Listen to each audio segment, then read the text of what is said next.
Hey guys, thanks for watching. Today we're going to talk about things you will want to consider when you're buying a house. I actually already did an entire video on this, at least I filmed it anyways, and I had what I felt was a well put together list of sources and a nice flow of ideas. And when I put it all together, I realized it was so stinking long. Oh man, and probably so stinking boring too. So I just decided to, you know what, I'm just gonna stinking film it. All of my sources are going to be listed in the description below. And if you have any questions, you want any information on any of them, just reach out to me. I'd love to fill you in. So we'll start with maybe what you could consider the basics. So you're gonna want a house that is affordable, meaning you can buy it. You're gonna want a house that is an acceptable deal, meaning that you're not grossly overpaying for it in the market. You will want one that's in acceptable shape, meaning it's got, doors and windows that lock, and it doesn't have electrical outlets sparking everywhere, and giant oil slicks like some kind of Mario Kart track. You're also going to want one that you can buy legally and legitimately, meaning you can take possession of it without hindrance. You also want to consider square footage, or how big of a house you need and what your needs are. Do you have a family of 8 and you'll need lots of space for them? Are you going to want an open concept house versus one that has a lot of rooms, segregated out? Consider your living situation now, and are there things that has to do with its size or its layout that are frustrating to you? Or are there some things that you really enjoy currently or have in the past? Because those might be a good indicator of what you might want to shop for or avoid. You also want to consider what kind of neighborhood you want to live in or setting. Do you want to live in a rural setting? We're out in the country. Do you want to live in a neighborhood, where everyone knows each other and you walk right outside and you can see 20 other people as everyone's getting ready for work and stuff like that. So you want to consider, do you want more or less privacy? Because that kind of comes along with that. Additionally, how much land do you want, or how big of a lot size? If you want 10 acres, then generally that's going to mean you're going to have to live in a rural setting. Whereas if you don't need that, then obviously you could live in the city with a smaller lot. But if you were going to live in a city, how many cars do you have? Do you have a big family, maybe a bunch of teenagers who have their own cars now, and you got a lot of cars you need parking for? So that's one thing to consider. Also, proximity to services and amenities. So do you like being close to a park? Would you like being close to a park? Do you like being close to coffee shops and businesses? You not want to have to drive more than 5 minutes to go shopping. Those are things to consider. Or are you fine being a ways out for all of that stuff? But also, do you want to be close to hospitals and police stations and fire departments? Those are things you want to think of. Also, we talked about acceptable condition of the house, meaning safe and non-poisonous and stuff. But also, what kind of condition and how updated is the house?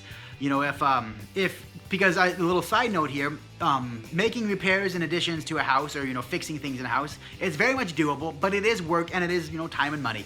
So if you're in a house, and you can tell it's got you got a bunch of 2-hole electrical outlets everywhere, and you got single pane windows and an old kitchen and everything. Just updating that stuff is doable, but it's a lot of time and money once again.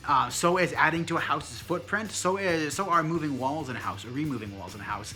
And then whenever you move a wall in the house, you always open risk opening the Pandora's box of God knows what is behind that drywall. So just something to consider if you are thinking about.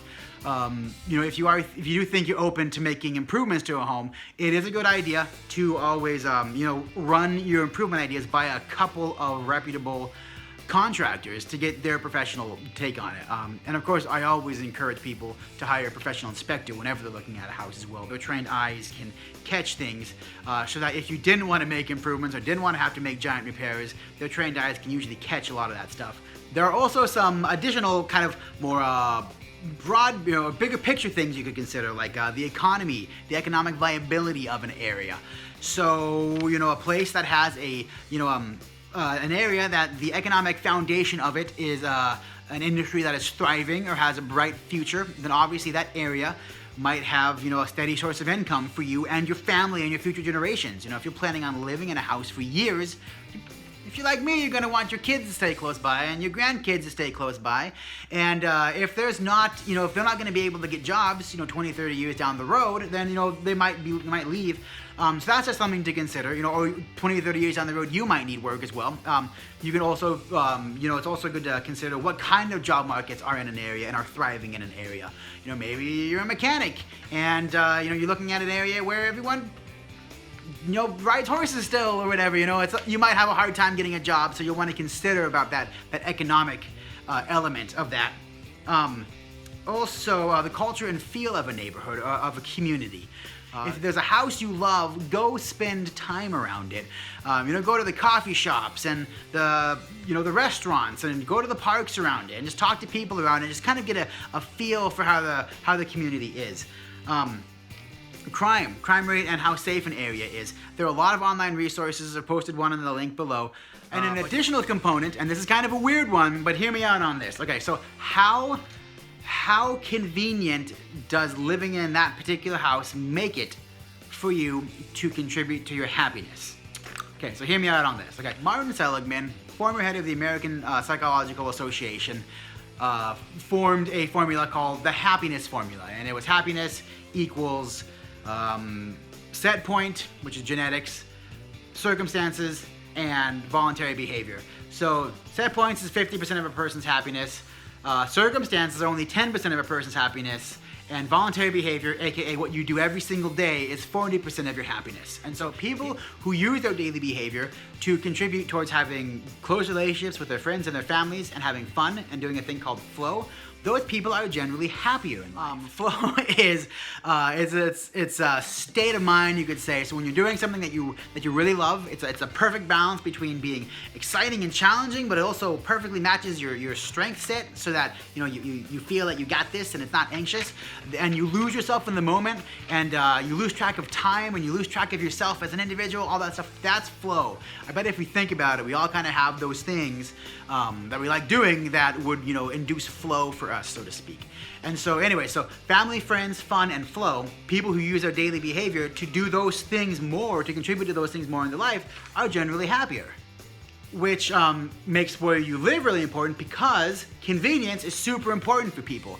I'm going to do what's more convenient for me, versus what's not more convenient for me. So we want to have our living situation be one that makes, doing the stuff that gets us family, friends, fun, and flow, that makes that stuff most convenient. And so when you're looking for a house, try to prioritize your friends and your family, know what you love, know what's fun, and then, make your house decisions in a manner that's going to prioritize those things on top of everything else. So if you have any questions, feel free to reach me on my website, drewforyou.com. Thanks so much for watching, you guys. Sorry if I just kind of talked and rushed right through it. But if you have any questions, or you want to see my sources, or anything at all, or you just want to ask me what my favorite color is, or you want to ask me what your favorite color is, or whatever, feel free to reach out to me. I really appreciate your time, y'all. Talk to you later.